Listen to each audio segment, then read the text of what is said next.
Hey guys, it's Andrew from Cardinal Kia. In this video, I'm going to show you how to use your leading vehicle departure alert in the all-new 2023 Kia Sportage. I have in front of me here an LX front-wheel drive in dawning red.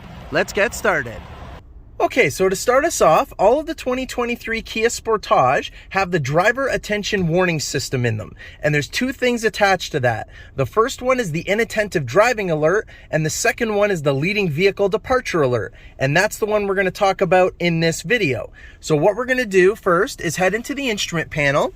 We're going to use the buttons on the right side of the steering wheel here to navigate through. We're going to use the sheet of paper button or the menu button to go sideways through the menu. We're going to use up and down to go up and down through the menu. And then we're going to push and hold OK to select what's highlighted on the screen. So I'm going to hit the sheet of paper button to go over to where the user settings are under that little gear there. We're on driver assistance right now, so I'm going to push OK for that. And then I'm going to go down to driver attention warning. I'm going to press OK on that.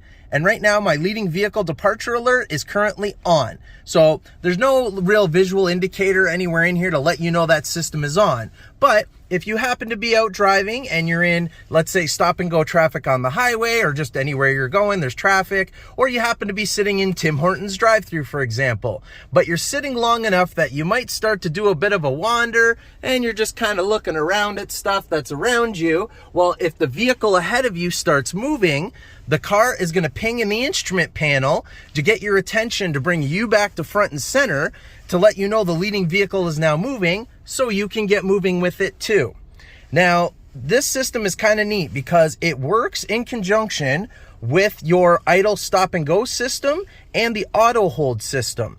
So I'm going to go ahead and turn auto hold on, which is down here in the center console. And you're going to see that auto hold is on in the bottom right of the center of the instrument panel there.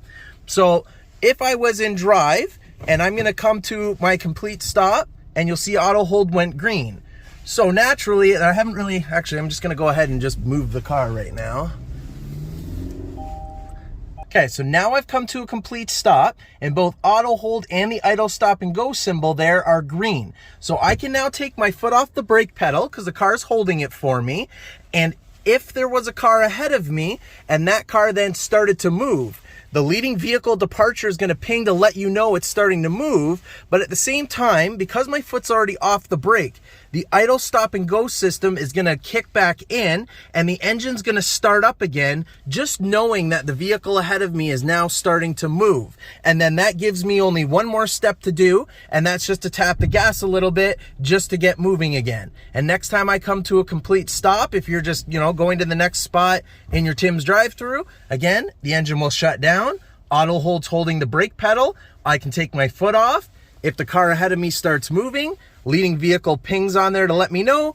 Idle stop and go turns the engine back on. And then all I need to do is just tap the gas a little bit to kind of get moving with it too. And if you really don't like that feature, again, you can just head over to the user settings under the gear, go to driver assistance, driver attention warning, and then you just go ahead and make sure that's turned off. Completely your choice. And that's how you do it. Thanks for watching, guys.